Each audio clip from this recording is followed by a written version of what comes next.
Hi, my name is Nicole Schrock, and I am going to be your guide and resource for Comp 2.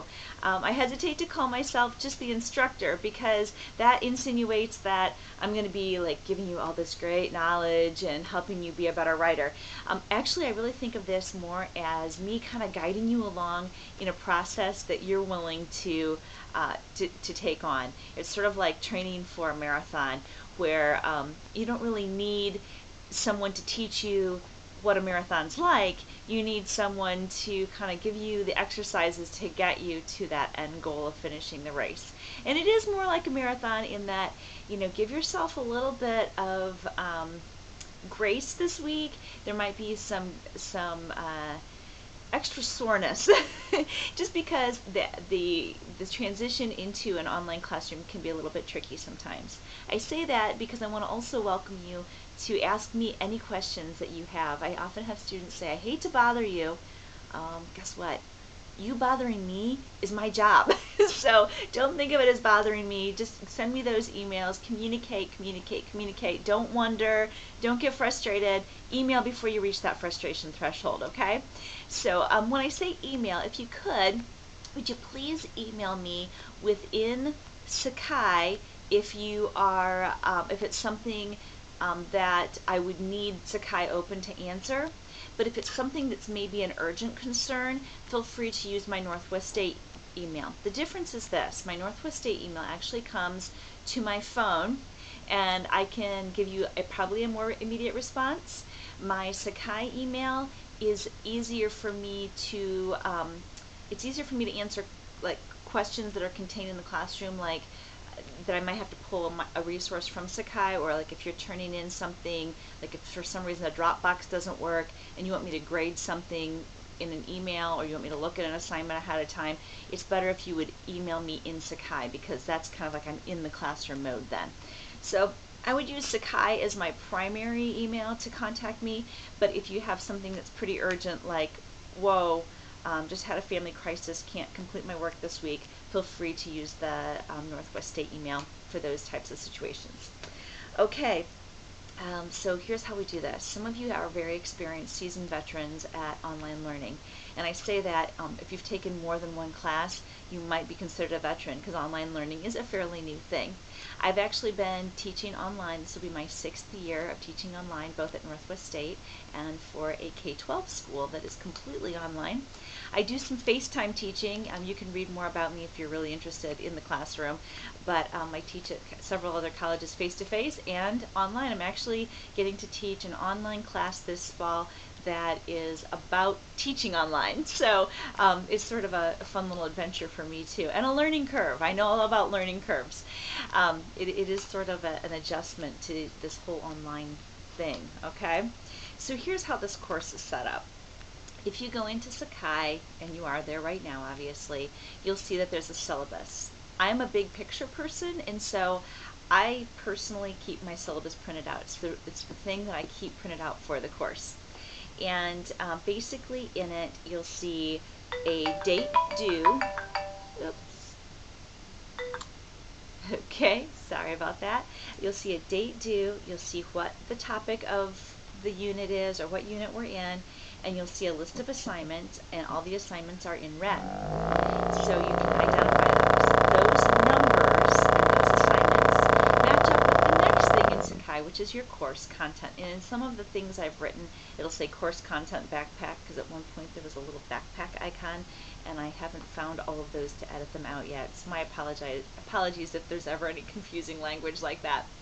Okay, so basically print the syllabus. In my opinion, I would print this guy, and I would keep him handy so you can kind of see the big picture.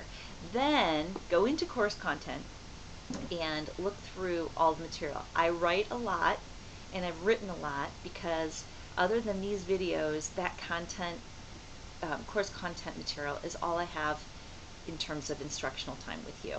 And so I want you to see the big picture of what we're doing for every assignment, and see there's usually a rationale, like why we're doing this, and then an explanation of the assignment itself. So hopefully you can kind of get the hang of it. Once we're into about week 2, you'll notice there's a real pattern. I'm into patterns because it's easier, and especially in an online classroom, to have some sort of predictable schedule. And you'll notice that kind of picking up by week 2, where we're going to read and write about what we've read, then we're going to write a paper. There's this sort of pattern. So hopefully that helps you as well. In that syllabus, I also have things like all of the technicalities of the class, so it would be worth your while to read through the syllabus. Okay, and you're listening to this video, so I don't need to tell you that every week there's going to be a video like this, and it will help you. 90% of the questions that come up from students in emails can be answered in this video, and I won't be like, well, didn't you listen to the video? But I might say, hey, you might want to go check the video out. Okay, not because there's anything great, because obviously it's just my head talking to a camera, but it is one of those things where I feel like this way I can kind of give you some face-to-face, and I can help you through assignments. So that's what I'm going to do right now. I'm going to tell you what's going on this week for assignments, and then you can look them up in course content, or if you want, you can open up your course content while you're listening to me. The first assignment this week is a reflection activity. It's assignment 1-1, and in this assignment, you'll see in course content, you'll find the assignment in course content, okay? And this is an assignment that I want you to turn into both the discussion board and the assignment Dropbox. I'm going to grade it in the Dropbox, and in the discussion board, it's a way to get to know each other. Okay, and you can comment. In fact, I encourage you to comment on one other person's reflection. Just, find something that they said that you can identify with, or that you have a question about, just to kind of get to know each other. The reflection activity is meant to do 2 things. One, it is a get to know you thing, but the second part is that every sentence in the reflection activity is establishing an argument in a they say, I say format, and we're going to be using that the entire semester. So as you play around with this, kind of notice the cadence of the style of the way the statements are written, and they're all basically like mini thesis statements. So check that out. Okay, the second assignment is, and you'll notice that there's some readings, and anything that's from the Erin text is readings that you can very easily skim over and just know that they're there. It's resource reading. So just like we don't read the whole dictionary, I don't expect you to read every word in the page. But if the topic that's being discussed on pages 104 to 120 is something that you know that you need a little help on, absolutely read it more thoroughly. And there's actually quite a bit of reading, and that's why I want to make sure you know I'm not really expecting you to read every word on every page. I want you to know what's there. Look through those pages and check it out. The second chunk of reading corresponds with the second exercise this week, and that's an MLA exercise. And I always joke with students that MLA stands for Making Life Awful, but if you are actually old enough to know the days of writing papers on typewriters, or if you ever had to footnote, you'll know that actually the Modern Language Association, which is really what MLA stands for, is a much easier way to cite papers. And we will be citing every composition that we turn in. So this is the guidelines. You've already had this in Comp 1, but it's a good little review and reminder of what's all involved with MLA. Anyway, that is exercise 1-2. So you're doing a reflection, you're posting it to both the discussion board and to the Dropbox, and then you're turning the MLA assignment just to me. Not everybody wants to see that. Hey, speaking of discussion boards, you're going to notice that I have all sorts of things. I mean, everybody wants me right now, right? Basically, you'll notice that there's also in the discussion board some kind of big picture types of discussion threads. One's the student lounge. You can ask each other questions there. You can even use that as a place to get to know each other, okay? Or even to share maybe some frustrations or celebrations. Maybe if you find a resource that works for the class, or a shortcut to do something, you could put that up in the student lounge. The teacher's lounge, and I'm not going to do much with student lounge. I'm going to kind of rely on you guys to check in on that. Teacher's lounge is where you can ask questions that you think might be helpful for everybody to know. Like, hey, I can't open this document, not sure if it's something that anybody else has had trouble with. Students, you can answer each other's questions in the teacher's lounge as well. That doesn't offend me at all.